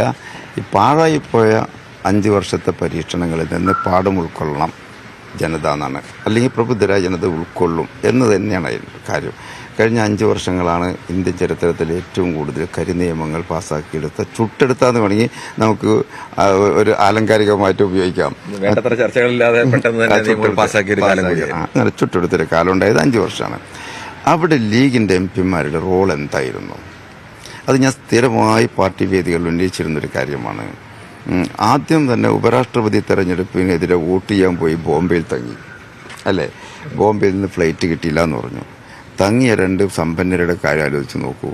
അവർക്കൊക്കെ ഓരോ വിമാനം വിലക്ക് മേടിച്ച് പോകാൻ കഴിവുള്ളവരാണ്. പക്ഷേ എന്നിട്ട് അവർ വിമാനം കിട്ടി. 24 ഫ്ലൈറ്റ് ഷെഡ്യൂൾ ചെയ്തിട്ടുണ്ട് അന്ന് ബോംബെ ടു ഡൽഹി. ഇവർ ചെന്നതിന് ശേഷം ഏതെങ്കിലും ഒന്നിന് വേണമെങ്കിൽ പോകാമല്ലോ. പക്ഷെ ഭയമാണ് അവർക്ക്. കാരണം അവരുടെ സമ്പത്താണ് പ്രശ്നം, അവരുടെ മടിയിൽ കനമാണ് പ്രശ്നം. അതാണ് മോഡിയാണ്, ED-യാണ്, മടിയാണ് എന്നൊക്കെ ഞാൻ പറഞ്ഞു വരുന്നത് അതുകൊണ്ടാണിത്. അതാണ് അവരുടെ പ്രശ്നം. വോട്ട് ചെയ്തില്ല, ബോംബെയിലിരുന്നു. മുത്തലാഖ് ബില്ല് വളരെ ചർച്ച ചെയ്ത കുപ്രസിദ്ധമായൊരു സംഭവമായിരുന്നില്ലേ? ആ സമയത്ത് തലേദിവസം, വോട്ടിൻ്റെ തലേദിവസം ഇങ്ങോട്ട് മുടങ്ങി. UIPA ചർച്ച നടന്നുകൊണ്ടിരിക്കുമ്പോഴാണ് ആ പ്രസംഗത്തിന് വിളിക്കാൻ സമയത്ത് മൂത്രശങ്ക, മറ്റേ കരുണാകരൻ മൂത്രമൊഴിക്കാൻ അങ്ങോട്ട് പോയി. തിരിച്ചു വന്നപ്പോഴേക്ക് ആ സമയം കഴിഞ്ഞു. ആ സമയം എത്ര കാലം ഇതിങ്ങനെ കൊണ്ടു നടക്കും? പിന്നെ ചില വിഷയത്തിലൊക്കെ സംഘപരിവാറിനോട് നേർക്ക് നേരെ പോരാടാൻ എവിടെയോ ഒരു ശങ്കയുണ്ട്. അതാണ് ഇവിടെ പ്രശ്നം. അതിൻ്റെ കഴിഞ്ഞ 5 വർഷമൊക്കെ സംഘപരിവാർ ഗവൺമെൻറ്റിൻ്റെ ഓരത്തിങ്ങനെ മെല്ലെ ചാരി മെല്ലെ തടിയെടുക്കുകയായിരുന്നു. എന്നാൽ ഇവിടെ എങ്ങനെയും പറയണം, അവിടെ അങ്ങനെയും പറയണം, എന്ന് രക്ഷപ്പെട്ടു പോകുക എന്ന് പറയില്ല, തടിയെടുക്കുക എന്ന് പറയാം. താങ്കൾ പറയുന്നത് ഈ പുറമേക്ക് പറയുന്ന ഒരു ആത്മാർത്ഥത, സംഘപരിവാർ വിരുദ്ധത പ്രവൃത്തിയിലില്ല എന്നാണ്? ഇല്ലല്ലോ. ഉദാഹരണത്തിന് അവിടെ ഇങ്ങനെയൊക്കെ ഒപ്പിച്ചെടുക്കും. എന്നിട്ട് ലാസ്റ്റ് ആളുകളെ ബോധ്യപ്പെടുത്താൻ വേണ്ടി വേഗം കോടതി കൊണ്ടുപോയിട്ട് യാതൊരു ഹോംവർക്കും നടത്താതെ ഒരു പരാതിയെ കൊടുക്കും. കോടതി അതേപോലെ എടുത്ത് വലിച്ചെറിയും, അത് വേറെ കാര്യം. പക്ഷേ ഒരു തവണ അതിൽ അബദ്ധം പറ്റി. കോടതി വിധി പറഞ്ഞുകൊണ്ട് തന്നെ പത്രസമ്മേളനം നിങ്ങൾക്ക് കേട്ടിട്ടുണ്ടാവും. ഡൽഹിയിലെ പത്രസമ്മേളനം വിളിച്ച് കുഞ്ഞാലിക്കുട്ടി തങ്ങളെന്ന് പറഞ്ഞു. എന്ത് പറഞ്ഞ്? കോടതി വിധി അഭിനന്ദനീയം, ശ്ലാഘനീയം എന്ന് പറഞ്ഞു. പിന്നെയാണ് അമളി പറ്റിയത്. എന്താ വിധി കൂടി വായിച്ചു നോക്കുന്നില്ല, കണ്ണിൽ പൊടിയിടുന്നതാണ്. ബാക്കി എല്ലാ സംഘടനകളും, രാഷ്ട്രീയ പാർട്ടികളും, മതനിരപേക്ഷതയിലെ ആളുകളും, മതമില്ലാത്ത എല്ലാ ആളുകളും ആ കോടതി വിധിയെ വിമർശിച്ച് പത്രങ്ങളും എല്ലാ മാധ്യമങ്ങളും രംഗത്ത് വന്നു. അപ്പോഴാണ് അമളി പറ്റിയത് മനസ്സിലായി. വേഗം 2-ാം ദിവസം ഒരു പത്രക്കാരെ വിളിച്ചു പറഞ്ഞു, അത് ശരിക്കും മനസ്സിലാക്കാതെ പറഞ്ഞു പോയതാണ് എന്ന് പറഞ്ഞു. ഒരാത്മാർത്ഥതയില്ല ഒന്നിലും. ആളുകളെ പൊട്ടിച്ചാക്കുക, എങ്ങനെയെങ്കിലും കാര്യങ്ങൾ ഈ മുച്ചിട്ട് കളിക്കാരൻ്റെ വിദ്യ ഉണ്ടല്ലോ, അത് മാത്രമേ ഉള്ളൂ. കങ്കട്ട് ജാല വിദ്യ എന്നൊക്കെ പറയില്ലേ. ഈ ED തങ്ങളെ ചോദ്യം ചെയ്ത വിഷയത്തിലൊക്കെ അദ്ദേഹം വളരെ വേദനിച്ചിരുന്നു. അത് ഈ നേതാക്കളുടെ തന്നെ കുഴപ്പം കൊണ്ട്, അവരുടെ കെടുകാര്യസ്ഥ കൊണ്ട് സംഭവിച്ചാണ്. അദ്ദേഹത്തെ പോലെ വളരെ പ്രധാനപ്പെട്ട ആൾ ആ ഒരു വിഷയത്തിൽപ്പെടുക എന്ന് പറയുന്നത്. കെടുകാര്യസ്ഥ കൊണ്ടൊന്നുമല്ല, ഡെലിബറേറ്റ്ലി. അത് കെടുകാര്യസ്ഥത വേറെയാണല്ലോ. കെടുകാര്യസ്ഥത വേറെയല്ലേ, ഇത് ഡൺ ബൈ ഡെലിബറേറ്റ്ലി. എന്താ സംഭവിച്ചത്? ഇവരുടെ കയ്യിൽ, ഈ പാർട്ടി മുതലാളിയുടെ കയ്യിലുണ്ടായിരുന്ന 10 കോടി രൂപ നോട്ട് നിരോധന സമയമാണ്. ഈ പൈസ ചാക്കിലും കെട്ടിയിട്ട് ഇപ്പോഴുള്ള അക്കൗണ്ടൻ്റ് ഉണ്ട് അവിടെ, സമീർ, അയാളുടെ സ്റ്റാഫുണ്ട് റാസി, അയാളുടെ കയ്യിലും ചാക്കിലും കെട്ടി നേരെ തിരുവനന്തപുരത്ത് കൊടുത്തയക്കുന്നു. തിരുവനന്തപുരത്ത് KSRTC ബസ്സിന് അങ്ങനെ പോയി അവിടെ ഇറങ്ങണു. ആരും പിടിക്കാം എന്തോ ഭാഗ്യത്തിന്. അവിടെ ചെന്ന് ചന്ദ്രികയിലെ ഒരു ജീവനക്കാരനോട് ടാക്സി പിടിച്ചേരാൻ പറഞ്ഞു. അയാൾ ടാക്സി വിളിച്ചു കൊടുത്തു. ആളുടെ പേരൊന്നും ചിലപ്പോൾ പറയാം. ടാക്സിക്കാരൊക്കെ നമുക്കൊരു നമ്പറുണ്ട്, ഇന്നും ടാക്സിയും ജീവിച്ചിരുന്നുണ്ട്, ടാക്സി ഡ്രൈവറുണ്ട്, വിളിച്ചെടുത്തൊക്കെ അവിടെ ഉണ്ട്. ആ ടാക്സിക്കാരനെ ഇത് വണ്ടിയിൽ കയറ്റി തിരുവനന്തപുരത്തുള്ള സകല ബാങ്കുകളും കയറി ഇറങ്ങി. ഈ 10 കോടി റുപ്യ ഒന്നിച്ചെടുക്കാൻ ബാങ്കർക്ക് ഭയം. ഇതെന്താണോ? ഉടനെ തന്നെ കഴക്കൂട്ടം വരേക്ക് അതിലേക്ക് വന്നു. അവിടെ വന്നിട്ട് എന്ത് ചെയ്തു? നേരെ ടാക്സിക്കാരനപ്പോഴേക്ക് എന്തോ പന്തികേട് ഫീൽ ചെയ്തു. അയാൾ അവിടെ നിന്ന് പറഞ്ഞു, എന്നെ ഒഴിവാക്കി തരണം എന്ന് പറഞ്ഞു. ടാക്സി വിളിച്ച് ഏർപ്പെടുത്തിയ ആളോട്, നിങ്ങൾ അവിടെ നിന്ന് ഒഴിവായി പോകുന്നുള്ളൂ എന്ന് പറഞ്ഞു. അങ്ങനെ ഈ പയ്യൻ വിദ്വാൻ വീണ്ടും അതിൽ നിന്ന് ഇറങ്ങിയിട്ട് വേറെ KSRTC ബസ്സിൽ കയറി നേരെ എറണാകുളത്തേക്ക് എത്തുകയാണ്. അവിടെ എത്തുമ്പോഴേക്ക് കുഞ്ഞാലിക്കുട്ടിക്ക് വിവരം കൊടുത്തു. കുഞ്ഞാലിക്കുട്ടി സാഹിബ് അത് ഇബ്രാഹിം കുഞ്ഞോട് പറഞ്ഞു. ഇബ്രാഹിം കുഞ്ഞ് നേരെ ബാങ്കിലേക്ക് വിളിച്ച് പറഞ്ഞത് ഇങ്ങനെ ഒന്ന് സഹായിക്കണം അക്കൗണ്ട് എന്ന് പറഞ്ഞപ്പോൾ ആ ബന്ധത്തിൻ്റെ പേരിൽ എന്തായി 2 അക്കൗണ്ടിൽ തങ്ങളുടെ പേരിലുള്ള ചന്ദ്രിക അക്കൗണ്ടിൽ 2 അക്കൗണ്ടിലൂടെ ഈ 10 ഒരേ സമയത്തോട് നിക്ഷേപിക്കും. 5 4 ശരിക്കും തോന്നുന്നുണ്ട്. അങ്ങനെ 2 അക്കൗണ്ടിലാണ് ഈ 10 കോടി ഒരുമിച്ച് വന്നു ഒരേ സമയത്ത്. ഇത് വന്നപ്പോൾ പിന്നീട് ഇൻകം ടാക്സ് നോട്ടീസ് അയച്ചു. അപ്പോൾ വേഗം 3 കോടി ഫൈൻ കെട്ടാൻ പറഞ്ഞു. ഫൈൻ കെട്ടാൻ പറഞ്ഞപ്പോൾ ഉടനെ കണ്ണും ചിമ്മി മുകളിലും താഴെ ആലോചിക്കാതെ ഫൈൻ കെട്ടിയാലകത്ത് എന്താണ് ഫൈനാണല്ലോ, അപ്പോൾ തെറ്റാണല്ലോ. ഫൈനാണെങ്കിൽ കുറ്റകൃത്യം ഉറപ്പല്ലേ, അപ്പോൾ കള്ളപ്പണമാണെന്നുള്ളത് വ്യക്തമാക്കി. അല്ലെങ്കിൽ ഫൈൻ കെട്ടേണ്ട വാദിക്കാമല്ലോ, കോടതി കേസ് നടത്താമല്ലോ. ഇനിയിപ്പോൾ സത്യത്തിൽ എന്താ ഉണ്ടായത്, പൈസ കെട്ടി ബാങ്കിലിട്ട് ഉടനെ തന്നെ ഇവർ ചെക്കുമായി തങ്ങളെ സമീപിച്ചു. മെല്ലെ തങ്ങളോട് ചെക്ക് ഒപ്പിട്ട് മേടിച്ചു.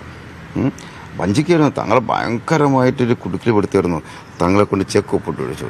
തങ്ങൾ അങ്ങനെ തന്നെയാണ് ഇവർ കൊണ്ടുവരുന്ന ചെക്ക് ഒപ്പിട്ട് കൊടുക്കലാണ്. ബ്ലാങ്ക് ചെക്ക് തന്നെ അത് പരിശോധിക്കുക, എത്ര എമൗണ്ട് അതിലുണ്ട് എന്ന് നോക്കലോ എത്ര ഇട്ടൊന്നും നോക്കലില്ല. വിശ്വാസമാണല്ലോ, തങ്ങൾക്ക് സാധിക്കില്ലല്ലോ.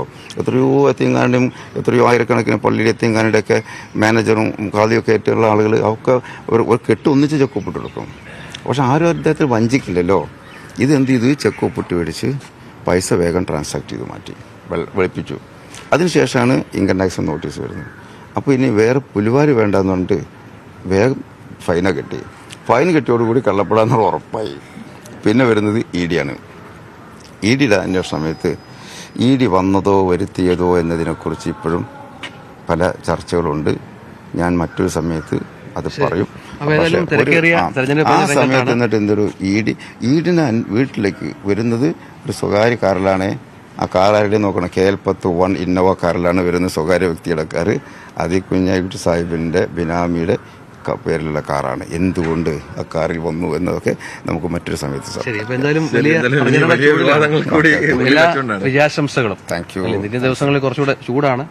Thank you. ശരി, ഇപ്പൊ ഞങ്ങൾ പതുക്കെ അത് നമുക്കിനി ഇപ്പൊ പോകേണ്ടത് കൊല്ലത്തേക്ക് ഒന്ന് പോകണം. കൊല്ലത്ത് MG രേണുക അവിടെ ചേരുന്നുണ്ട്. MG രേണുകയ്ക്കും ഒപ്പം പ്രമുഖ വ്യക്തികളൊക്കെ ഉണ്ട് എന്നാണ് മനസ്സിലാവുന്നത്.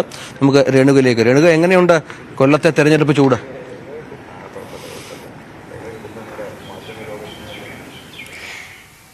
രഞ്ജിത്ത്, കൊല്ലത്ത് തെരഞ്ഞെടുപ്പ് ചൂട് ഭീകരമാണ്. കാലാവസ്ഥയും ഭീകരമാണ്. നല്ല ചൂടാണ്. എനിക്ക് തോന്നുന്നു തിരുവനന്തപുരത്തേക്കാൾ ചൂട് കൊല്ലത്തുണ്ട് എന്നാണ് മനസ്സിലാക്കുന്നത്. ഇപ്പോൾ നമ്മളുടെ കൂടെ പ്രമുഖ വ്യക്തി എന്ന് പറയുന്നത് രഞ്ജിത്തിന് തന്നെ പരിചിതനായ നമ്മുടെ BJP സ്ഥാനാർത്ഥി G കൃഷ്ണകുമാറാണ്. വളരെ വൈകിയാണ് സ്ഥാനാർത്ഥിത്വം പ്രഖ്യാപിച്ചതെങ്കിലും തെരഞ്ഞെടുപ്പ് പ്രചരണ രംഗത്ത് സജീവമായി കഴിഞ്ഞു, കളം പിടിച്ചു കഴിഞ്ഞു BJP സ്ഥാനാർത്ഥി. നമുക്ക് വിശേഷങ്ങൾ ചോദിച്ചറിയാം. Good morning. ചെറിയ ഒരു പണി കാലാവസ്ഥ തന്നിട്ടുണ്ട് അല്ലേ? പെട്ടെന്ന് ചൂടിലേക്കൊക്കെ അങ്ങോട്ട് ഇറങ്ങിയപ്പോഴത്തേക്ക് ഒരു ചെറിയ പനി 2 ദിവസം പ്രചരണത്തെ അത് ബാധിച്ചു? അല്ല, അതൊക്കെ എൻ്റെ ഭാഗമാണ്. കാരണം വെച്ച് കഴിഞ്ഞാൽ സ്വാഭാവികമായിട്ടും നമ്മൾ വെയിലൊക്കെ കൊള്ളാറുണ്ട്, മഴ കൊള്ളാറുണ്ട്. പക്ഷേ രാവിലെ മുതൽ വൈകുന്നേരം വരെ നിരന്തരം നമ്മൾ വെയിലത്ത് നിൽക്കുന്നവരല്ലല്ലോ. അപ്പോൾ അതിൻ്റേതായ ഒരു വ്യത്യാസം വരും. പിന്നെ ഈ പറഞ്ഞൊരു ഭക്ഷണവും എല്ലാം നമുക്ക് താളം തെറ്റി. ഇതൊക്കെ പിന്നെ ഒരു സുഖമാണ്. കാരണം വെച്ച് കഴിഞ്ഞാൽ വെയിറ്റൊക്കെ കൂടി നിൽക്കുകയായിരുന്നു. അതുകൊണ്ട് അതും കുറഞ്ഞു കിട്ടി, വലിയ ചിലവൊന്നുമില്ലാതെ. അതുകൊണ്ട് ഇലക്ഷൻ എന്ന് പറയുമ്പോഴത്തേക്ക് നമ്മൾ വളരെ ഒരു ഗൗരവമേറിയ സംഭവമാണ്. അപ്പോൾ നമ്മൾ കുറച്ച് സമയമേ ഉറങ്ങുന്നുള്ളൂ, കൂടുതൽ കാര്യങ്ങൾ ചിന്തിക്കുന്നുണ്ട്. കാരണം കൊല്ലം എനിക്ക് പരിചിതമുള്ള സ്ഥലമാണെങ്കിലും തീർത്തും തിരുവനന്തപുരം പോലെയല്ല. ഇവിടെ വരുമ്പോൾ നമ്മൾ കൊല്ലത്തെപ്പറ്റി കാര്യമായി ഒന്ന് പഠിക്കണം. എന്തൊക്കെയാണ് ഇവിടെ വികസനം നടക്കാതെ കിടക്കുന്ന മേഖല, എന്തൊക്കെ സാധ്യതകളുണ്ട്. ഞാൻ നാളെ ഇവിടെ നിന്ന് പ്രതിനിധീകരിക്കുകയാണെങ്കിൽ നമുക്ക് എന്തൊക്കെ പദ്ധതികളിലൂടെ കൊണ്ടുവരാൻ കഴിയും. കാരണം നമ്മൾ നോക്കുമ്പോഴത്തേക്ക് കാലങ്ങളായി വികസനം മുരടിച്ച് കിടക്കുന്ന ഒരു സംസ്ഥാനം, ഒരു ജില്ലയാണ്. അപ്പോൾ ഇവിടെ എന്തെല്ലാം കൊണ്ടുവരാമെന്ന് വിശദമായി നമുക്ക് പഠിക്കാൻ കുറേ സമയമെടുക്കും. അപ്പോൾ നമ്മൾ കുറച്ച് നേരം ഉറങ്ങുക, കൂടുതൽ നേരം പ്രവർത്തിക്കുക. അപ്പോൾ സ്വാഭാവികമായിട്ടും ശരീരത്തിൽ ചില മാറ്റങ്ങളുണ്ടാവും. അതേ കാണുന്നുള്ളൂ. തീർത്തും അപ്രതീക്ഷിതമായിരുന്നോ കൊല്ലത്തെ സ്ഥാനാർത്ഥി? കുറച്ചൊക്കെ അങ്ങനെയും പറയാം. കാരണം വെച്ച് കഴിഞ്ഞാൽ ആദ്യ ലിസ്റ്റുകളിലൊന്നും പേരില്ലായിരുന്നു. അപ്പോൾ സ്വാഭാവികമായിട്ടും എൻ്റെ അടുത്ത് പറഞ്ഞു എല്ലായിടത്തും പ്രവർത്തിക്കേണ്ടി വരും. ഞാൻ പറഞ്ഞു ഞാൻ തയ്യാറാണ്. കേരളത്തിൽ മാത്രമല്ല മലയാളികളുള്ള മറ്റ് സംസ്ഥാനങ്ങളിലും ഞാൻ പിന്നെ ഡേറ്റ് ചാർട്ട് ചെയ്ത് തന്നാൽ മതി. അതിനുവേണ്ടി തയ്യാറെടുത്തുകൊണ്ടിരിക്കുമ്പോഴാണ് അപ്രതീക്ഷിതം എന്ന് പറയാൻ പറ്റില്ല. കാരണം ഈ ലിസ്റ്റ് വരുന്നതിന് 1 ദിവസം 2 ദിവസം മുമ്പ് പ്രഭാരിയും വിളിച്ച് പറഞ്ഞിട്ടുണ്ടായിരുന്നു ഒന്ന് പ്രിപ്പയർഡ് ആയിരിക്കണം, കാരണം you may be nominated to Kollam. ഞാൻ പറഞ്ഞു ഓക്കെ, കുഴപ്പമില്ല. അതുകൊണ്ട് അനൗൺസ് ചെയ്യുമ്പോൾ നമുക്കറിയാമായിരുന്നു. അങ്ങനെ അപ്രതീക്ഷിതമായിട്ടൊന്നുമില്ല. എങ്കിലും ഞാനാണെന്ന് ഉറപ്പിച്ച് പറഞ്ഞിട്ടില്ലായിരുന്നു. എന്തായാലും കൊല്ലത്തെ സംബന്ധിച്ച് നോക്കിയാൽ 2 സ്ഥാനാർത്ഥികളെയും നേരത്തെ തന്നെ പ്രഖ്യാപിച്ചു. രണ്ടുപേരും കളത്തിലിറങ്ങി നല്ല രീതിയിൽ പ്രചരണം ആരംഭിച്ച് കുറച്ച് ദിവസങ്ങൾ കഴിഞ്ഞപ്പോഴാണ് നമ്മുടെ സ്ഥാനാർത്ഥിത്വം പ്രഖ്യാപിക്കുന്നത്. അപ്പോൾ അവരോടൊപ്പം ഓടിയെത്തുക എന്നതൊരു വെല്ലുവിളിയാണ്. ഒന്നാമത്തെ കാര്യം, ആരുടെ ഒപ്പം നമുക്ക് എത്തേണ്ട കാര്യമില്ല. കാരണം വെച്ച് കഴിഞ്ഞാൽ അവർ രണ്ടുപേരും രണ്ട് സഖാക്കന്മാരാണ്. അവർ ഒരു മുന്നണിയിലെ ഭാഗമാണ്. എൻ്റെ ഒരു ബലം അല്ലെങ്കിൽ ശക്തി എന്ന് പറയുന്നത് എൻ്റെ പിന്നിൽ ഒരു അസാമാന്യമൊരു ശക്തി നിൽക്കുകയാണ്. ലോക നേതാക്കളിൽ തന്നെ ഒന്നാമനായ ശ്രീ നരേന്ദ്രമോദി. അതുകൊണ്ട് അദ്ദേഹം വർക്ക് ചെയ്തുകൊണ്ടിരിക്കുന്നത് കൊണ്ട് അദ്ദേഹത്തിൻ്റെ കാര്യങ്ങൾ ഞാൻ വിശദീകരിച്ച് കൊടുത്താൽ മാത്രം മതി. അതായത് ഈ നാടിന് എന്തൊക്കെ എനിക്ക് കൊണ്ടുവരാൻ കഴിയുന്നു അദ്ദേഹം മുൻകൂട്ടി പറഞ്ഞു കഴിഞ്ഞു, അദ്ദേഹം കാണിച്ചു കൊടുത്തു കഴിഞ്ഞു എന്തെല്ലാം കൊണ്ടുവരാൻ. ഇവിടെ തന്നെ നമ്മളൊന്ന് ആലോചിക്കണം, 40 വർഷത്തോളം മുടങ്ങിക്കിടന്ന ഒരു ഹൈവേ അതിൻ്റെ പണി ആരംഭിച്ചു. ഇന്ന് അതിൻ്റെ 2ാം ഘട്ടം നടക്കുന്നു. റെയിൽവേ സ്റ്റേഷൻ എടുക്കുക, 580ഓളം റെയിൽവേ സ്റ്റേഷനുകൾ ഭാരതത്തിൽ വികസിപ്പിക്കുന്നു. അതിൻ്റെ ഭാഗമായി കൊല്ലത്ത് കിട്ടുന്നു. ഇവിടെ നിന്ന് BJPയുടെ MP MLA ഇല്ല. അതുകൊണ്ട് അല്ല, ഇതൊക്കെ തൻ്റെ നേട്ടം എന്നത് പ്രേമചന്ദ്രൻ ചൂണ്ടിക്കാട്ടുന്നുണ്ട്. അല്ല, അത് നമുക്ക് ബുദ്ധിമുട്ടുള്ള കാര്യമല്ല. അത് നമുക്ക് ആർക്ക് വേണം എന്ത് വേണം അവകാശപ്പെടാം. കാരണം ഇപ്പോൾ ഹൈവേ വികസനം, ഈ കൊല്ലത്തെ ഹൈവേ വികസനം ഇവിടുത്തെ MP ആണെന്ന് പറഞ്ഞാൽ തിരുവനന്തപുരത്തുള്ള ഹൈവേയുടെ വികസനം അവിടുത്തെ MP അവകാശപ്പെടും. ആറ്റിങ്ങിലെത്തുമ്പോൾ അങ്ങനെയാണെങ്കിൽ ഒരു തുണ്ടായിട്ടല്ല, ഇത് ഭാരത്മാല പദ്ധതിയുടെ ഭാഗമായിട്ട് കശ്മീർ മുതൽ അല്ലെങ്കിൽ പൻവേൽ മുതൽ കന്യാകുമാരി വരുന്ന റോഡ്, അതിൻ്റെ ഭാഗമായി ഒരിടത്ത് ഞാനാണ് ഈ റോഡ് കൊണ്ടുവരുന്നതെന്ന് പറയാൻ പറ്റില്ല. അവകാശങ്ങൾ ഉന്നയിക്കുന്നതിൽ ഞാൻ തെറ്റൊന്നും പറയത്തില്ല. കാരണം ഏത് സംഭവവും ഏത് ഗർഭത്തിനും ചിലർ ഉത്തരവാദിത്വം പറയുന്നൊരു പണ്ടൊരു കഥ തന്നെ നമുക്കുണ്ട്. അതുകൊണ്ട് അതെല്ലാം ഓരോരുത്തർ ഇഷ്ടമാണ്, നമുക്ക് അതിനെതിരൊന്നും പറയുന്നില്ല. പക്ഷേ ഡിജിറ്റൽ വിപ്ലവം, അതായത് മാധ്യമം തന്നെ നോക്കുക, എത്രത്തോളം ചാനൽസ് ഉണ്ട്, യൂട്യൂബ് ചാനൽസ്, അതുപോലെ സോഷ്യൽ മീഡിയയിൽ. അപ്പോൾ ഇതെല്ലാം താഴെത്തട്ടിൽ ഓരോരുത്തരുടെ ഫോണിനകത്ത് വന്നുകൊണ്ടിരിക്കുകയാണ്. ഈ ജനം കണ്ടുകൊണ്ടിരിക്കുകയാണ്. ഈ മികച്ച പാർലമെൻറ്ററിയൻ എന്ന് പറയുമ്പോൾ ഞാൻ ചോദിച്ചോട്ടെ, എന്താണ് മികച്ച പാർലമെൻറ്ററിയനെ കൊണ്ട് കൊല്ലം ജില്ലയ്ക്ക് കിട്ടിയിരിക്കുന്നത്? അതാണ് നമ്മൾ നോക്കേണ്ടത്. ഇനി ഭയങ്കരമായി സംസാരിക്കുന്നു, പ്രാസംഗികനാണ്, അങ്ങനെയാണെങ്കിൽ നമുക്ക് കഥാപ്രസംഗത്തിൽ നല്ല ആൾക്കാരുണ്ട്, അവരെ അങ്ങോട്ട് അയക്കാവുന്നേ ഉള്ളൂ. നമുക്കിന്ന് വേണ്ടത് കൊല്ലം ജില്ലയ്ക്ക് അല്ലെങ്കിൽ അതാത് ജില്ലയ്ക്ക് ഒരു MP മാരുണ്ട്, അവർ ആ ജില്ലയുടെ വികസനവുമായി ബന്ധപ്പെട്ട് എന്ത് ചെയ്തു എന്നാണ് നമ്മൾ വരുത്തേണ്ടത്. കാരണം ഇവിടെ തന്നെ എടുക്കുക, കശുവണ്ടി മേഖലയെ കഴിഞ്ഞ 70 വർഷത്തിൽ എവിടെ നിന്നിരുന്നു, അവിടെ നിന്ന് ഈ തകർച്ചയിലേക്ക് ആര് നയിച്ചു? 28 കൊല്ലത്തോളം MP ആയിട്ടും സംസ്ഥാനത്ത് മന്ത്രിയായിട്ടിരുന്നൊരു വ്യക്തിയാണ് ശ്രീ പ്രേമചന്ദ്രൻ. ഇദ്ദേഹമാണോ ഇതിന് കാരണക്കാരൻ? ഈ തകർച്ചയ്ക്ക് നമ്മളൊന്ന് ആലോചിക്കണം. കാരണം ഇവരൊക്കെ ഇരുന്നപ്പോൾ ഈ മത്സ്യമേഖല, ഇതുപോലെ കയറ്, കളിമൺ, ഇവിടെ എന്തെങ്കിലും ഒരു വികസനം കൊണ്ടുവന്നു കംപ്ലീറ്റ്ലി തൊലച്ചടുക്കി. ഇദ്ദേഹം 2 ഭാഗത്തിരുന്നു, UPയുടെ ഭാഗത്തിരുന്നു, അതുപോലെ കമ്മ്യൂണിസ്റ്റ് പാർട്ടിയുടെ ഭാഗമായിട്ടിരുന്നു. അപ്പോൾ എനിക്ക് മനസ്സിലാക്കി തരേണ്ടത്, നിങ്ങൾ തന്നെ പറഞ്ഞ് മനസ്സിലാക്കി തരണം, എന്താണ് അദ്ദേഹത്തിൻ്റെ സംഭാവന, എന്ത് പ്രവൃത്തി നാടിന് വേണ്ടി ചെയ്തിട്ടാണ് അദ്ദേഹത്തിന് ഈ അവാർഡുകൾ കൊടുക്കുന്നത്, ആരാണ് ഈ അവാർഡുകൾ കൊടുക്കുന്നത്, ഇത് കണ്ടെത്തണം. ഇപ്പോൾ മോദിയുടെ വരെ അംഗീകാരം നേടിയിട്ടുള്ള ഒരു പാർലമെന്റേറിയൻ ആണല്ലോ NK പ്രേമചന്ദ്രൻ. അതെങ്ങനെയാണ് അദ്ദേഹത്തിൻ്റെ അംഗീകാരം കിട്ടുന്നത്? അദ്ദേഹം പല MP മാരെയും ഭക്ഷണം കഴിക്കാൻ ക്ഷണിക്കുന്നു, നമ്മുടെ MP അവിടെ പോയിരിക്കുന്നു, ഇരുന്നിട്ട് പറയുന്നു ഏറ്റവും മികച്ച പ്രധാനമന്ത്രി നരേന്ദ്രമോദിയാണ്. അതിൽ സന്തോഷമേ ഉള്ളൂ. കാരണം വെച്ച് കഴിഞ്ഞാൽ ഞാനും പറയാൻ ശ്രമിക്കുന്നത്, ഞങ്ങൾ പറയുന്നത് ഒന്ന് തന്നെയാണ്. ഏറ്റവും മികച്ച ഇന്ത്യ കണ്ട പ്രധാനമന്ത്രി ആരെന്ന് വെച്ചാൽ നരേന്ദ്രമോദി. അതിന് ഇവിടുത്തെ MP അംഗീകാരം കൊടുക്കുന്നു, അത് സന്തോഷമേ ഉള്ളൂ. മികച്ച പ്രധാനമന്ത്രിയാണ്. അപ്പോൾ അദ്ദേഹത്തിൻ്റെ പദ്ധതികൾ പക്ഷേ എന്തുകൊണ്ട് ഇവിടെ കൊണ്ടുവരുന്നില്ല? അതേ നമ്മുടെ ചോദ്യമുള്ളൂ. അങ്ങനെ പറയുമ്പോൾ കൊല്ലം ജില്ലയെ സംബന്ധിച്ച് കഴിഞ്ഞ വർഷങ്ങളിലൊക്കെ ഉണ്ടായിരുന്ന പ്രധാനപ്പെട്ട ആരോപണം എന്ന് പറയുന്നത് UDF സ്ഥാനാർത്ഥിക്ക് വേണ്ടി BJPയുടെ വോട്ടുകൾ മറയ്ക്കുന്നു എന്നതാണ്. അത് കൂട്ടിക്കെട്ടുന്നത് ഈ പറഞ്ഞ MPയും പ്രധാനമന്ത്രിയുമായിട്ടുള്ള അടുപ്പം, അത് ചൂണ്ടിക്കാട്ടിക്കൊണ്ട് തന്നെയാണ് അത്തരമൊരു ആരോപണം ഉയർന്നു വരുന്നത്. പ്രധാനമന്ത്രി പലരെയും, അദ്ദേഹം പ്രതിപക്ഷ MP മാരൊന്നും അല്ലെങ്കിൽ ഭരണപക്ഷിയൊന്നുമില്ല, എല്ലാവരെയും ഭക്ഷണത്തിനായിട്ട് എല്ലാവരെയും കൂട്ടിച്ചേർത്ത് കൊണ്ടുപോകും. കാരണം അദ്ദേഹം പറയുന്നത് 543 ലോക്സഭാ മണ്ഡലങ്ങളിൽ വികസനം വരണം.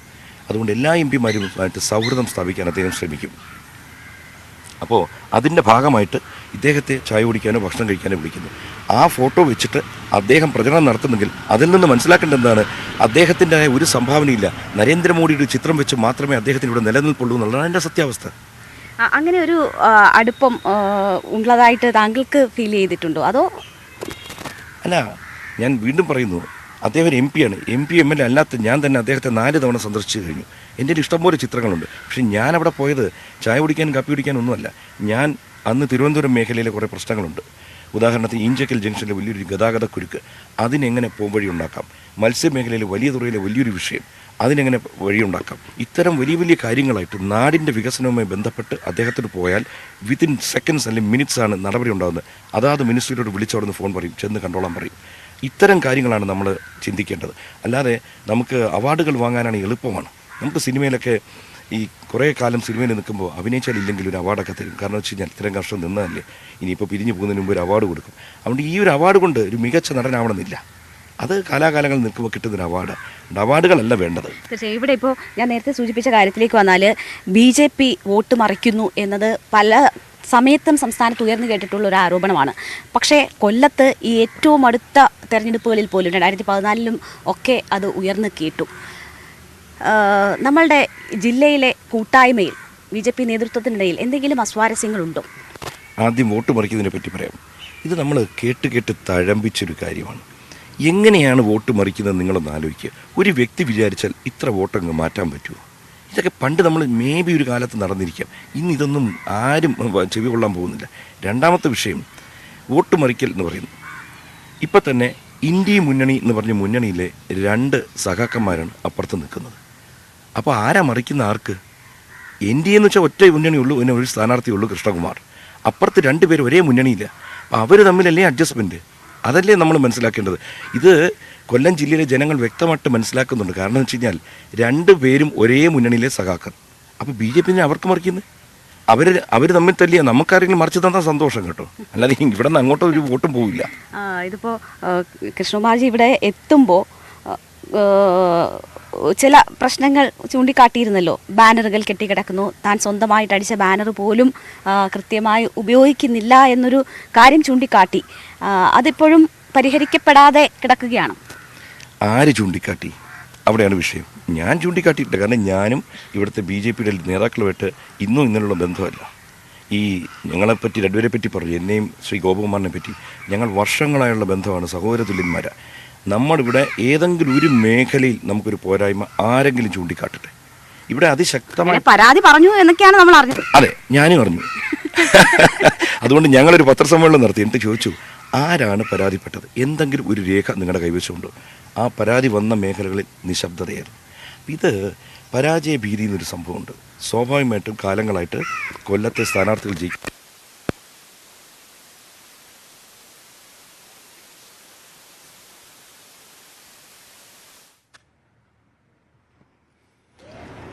MG രേണുകയാണ് കൊല്ലത്ത് അവിടുത്തെ സ്ഥാനാർത്ഥി, BJPയുടെ സ്ഥാനാർത്ഥി, NDA സ്ഥാനാർത്ഥി കൃഷ്ണകുമാറിനൊപ്പം ചേർന്ന് വിശദാംശങ്ങൾ പങ്കുവച്ചത്. അദ്ദേഹം അതിന്റെ വിജയപ്രതീക്ഷ പങ്കുവെക്കുകയായിരുന്നു. കൊല്ലത്ത് തന്നെ മറ്റൊരു വാർത്തയിലേക്ക് കൂടി നമുക്കൊന്ന് പോകണം. കൊല്ലത്ത് തട്ടുകടയിൽ ജോലിയും പഠനവും ഒരുമിച്ച് കൊണ്ടുപോകുന്ന ഒരു 16-കാരിയുണ്ട്. പ്രിയദർശിനി എന്നാണ് പേര്.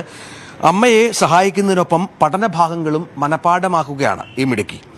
ഡോക്ടറാകണമെന്നാണ് ആഗ്രഹം. ആകെയുള്ള കിടപ്പാടം പക്ഷേ ഇപ്പോൾ ജപ്തി ഭീഷണിയിലാണ്. ആ വാർത്തയിലേക്ക്. തട്ടുകടയിൽ ജോലിയും പഠനവും ഒരുപോലെ മുന്നോട്ട് കൊണ്ടുപോവുകയാണ് +1 വിദ്യാർത്ഥിനി പ്രിയദർശിനി. അമ്മ ശ്രീലേഖ 1.5 വർഷം മുൻപാണ് കൊല്ലം കടവൂർ ബൈപ്പാസിൽ തട്ടുകട തുടങ്ങിയത്. സ്കൂൾ കഴിഞ്ഞാൽ അനിയനും പ്രിയദർശിനിയും നേരെ കടയിലേക്ക് പോകും. ഒഴിവു സമയത്താണ് പിന്നെ ബാക്കി പഠനം. ബൈപ്പാസിൽ പണി നടക്കുന്ന കാരണം കച്ചവടം ഇപ്പോൾ മോശമാണ്.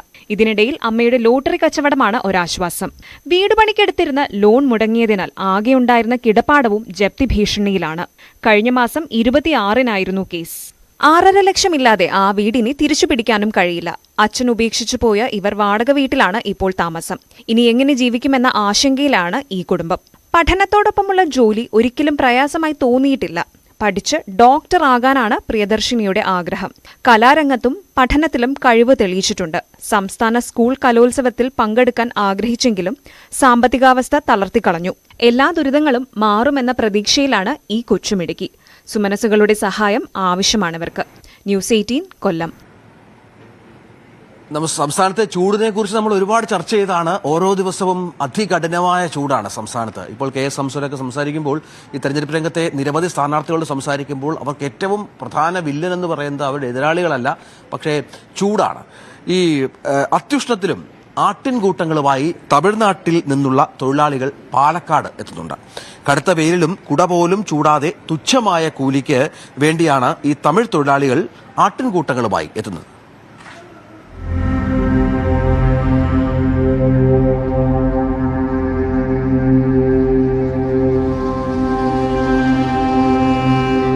സമാനതകളില്ലാത്ത ഉഷ്ണത്തെയാണ് പാലക്കാട് അഭിമുഖീകരിക്കുന്നത്. 43 ഡിഗ്രി സെൽഷ്യസ് വരെ താപനില ഉയർന്നു. പക്ഷേ മീനവേനലിൽ കരിഞ്ഞുണങ്ങുന്ന പാലക്കാടൻ പാടങ്ങളിലെ പച്ചപ്പ് തേടി തമിഴ്നാട്ടിൽ നിന്ന് ചെമ്മരിയാടിൻ കൂട്ടങ്ങളെത്തുന്നു.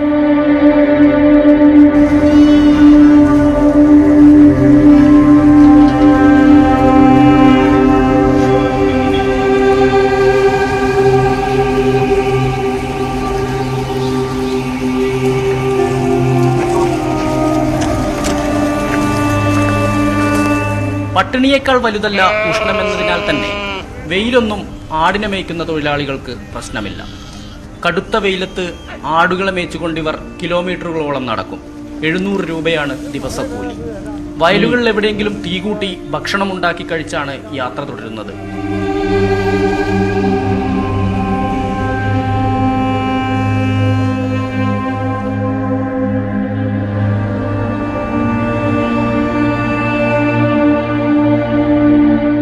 രാത്രിയിൽ ഏതെങ്കിലും മരച്ചുവട്ടിൽ അന്തിയുറങ്ങും.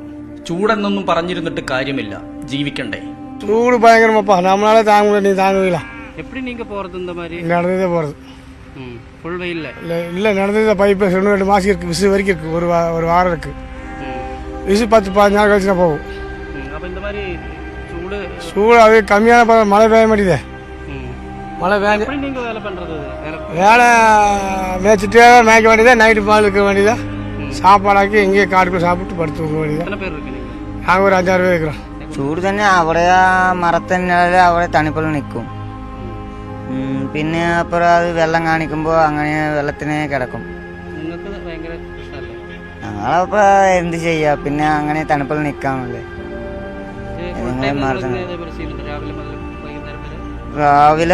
രാവിലെ 10 മണിയിലിരുന്ന് വൈകുന്നേരം 6 മണി വരെ. പിന്നെ അപ്പുറം ഞങ്ങൾ ഭക്ഷണം വയ്ക്കും.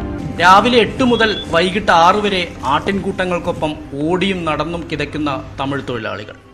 കടുത്ത വെയിലിൽ ഊഷരഭൂമിയായ പാലക്കാടൻ ഗ്രാമങ്ങൾ കരിഞ്ഞുണങ്ങിക്കൊണ്ടിരിക്കുകയാണ്. തണ്ണീർക്കുഴികളെല്ലാം വരണ്ടുകൊണ്ടിരിക്കുന്നു.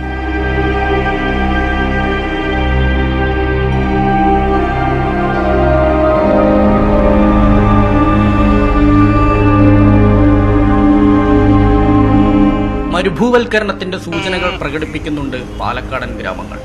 ചൂട് താങ്ങാനാവാതെ മനുഷ്യർ തളർന്നു വീണുകൊണ്ടിരിക്കുമ്പോഴാണ് അതിർത്തി കടന്നെത്തുന്ന മനുഷ്യർ വിയർത്തൊലിച്ച് ആട്ടിൻകൂട്ടങ്ങൾക്ക് പിന്നാലെ പൊരിവെയിലത്ത് ഓടുന്നത്.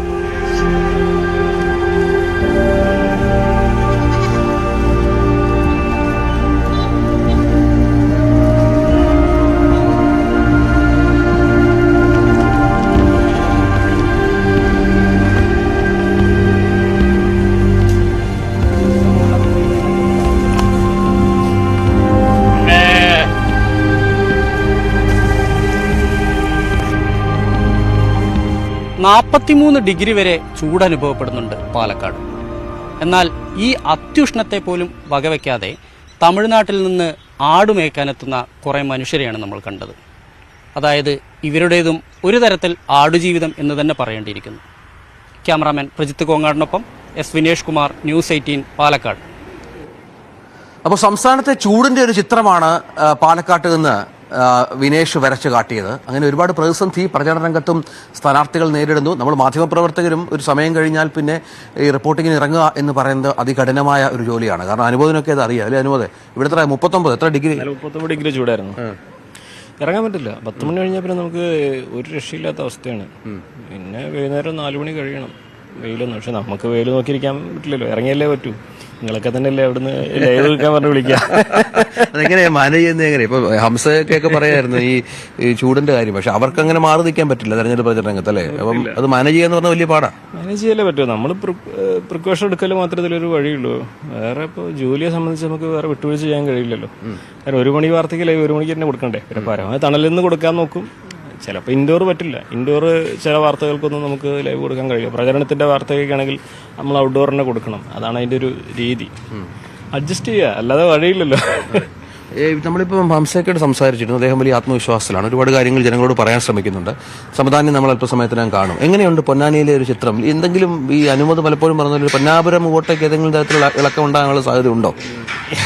ഈ ഘട്ടത്തിൽ എനിക്ക് വലിയ പ്രതീക്ഷകളൊന്നും ഞാൻ പേഴ്സണലി എനിക്ക് തോന്നിയിട്ടില്ല. ലീഗിന്റെ പൊന്നാപുരം കോട്ടയായിട്ട് തന്നെ നിൽക്കും. പക്ഷേ ഹംസയുടേതായ വോട്ട് ബാങ്ക് ഇവിടെ ഈ ഒരു സമയം കൊണ്ട് ക്രിയേറ്റ് ചെയ്യാനായാൽ, അതായത് ഇനിയൊരു 10-15 ദിവസമുണ്ട്, ആ ഒരു സമയം കൊണ്ട് അദ്ദേഹത്തിന് ഒരു അടിയൊഴുക്ക് ഉണ്ടാക്കാൻ കഴിഞ്ഞാൽ പൊന്നാനിയിൽ ഒരുപക്ഷെ ചെറിയ അത്ഭുതങ്ങൾ സംഭവിച്ചേക്കാം. പക്ഷെ അതിന് ഇനിയുള്ള ദിവസങ്ങൾ വളരെ പ്രധാനപ്പെട്ടതാണ്. നിലവിലെ സാഹചര്യത്തിൽ ഹംസ ഈ ഒരു മണ്ഡലത്തിൽ പുതുമുഖമാണ് എന്നുള്ളൊരു വസ്തുതയുണ്ട്. സമദാനിയാകട്ടെ രാജ്യസഭയിലും ലോക്സഭയിലും അതിനു മുമ്പ് പ്രാസംഗികനും വാഗ്മിയായും ഒക്കെ ജനങ്ങളെ മനസ്സിലിടം പിടിച്ച ഒരാൾ. അങ്ങനെ രണ്ട് തലങ്ങളിൽ നിന്നുള്ളൊരു മത്സരമാണ് ഒന്ന്. രണ്ടാമതായിട്ട് ലീഗിൽ നിന്നും പ്രതീക്ഷിക്കുന്ന വോട്ടുകൾ, ലീഗ് നേതൃത്വത്തോട് വിരോധമുണ്ടെങ്കിൽ പോലും അരിവാൾ ചുറ്റുകഷ്ടത്തിൽ എത്ര ലീഗുകാർ വോട്ട് ചെയ്യുമെന്നതാണ് എൻ്റെ ഒരു വ്യക്തിപരമായിട്ടുള്ളൊരു സംശയം.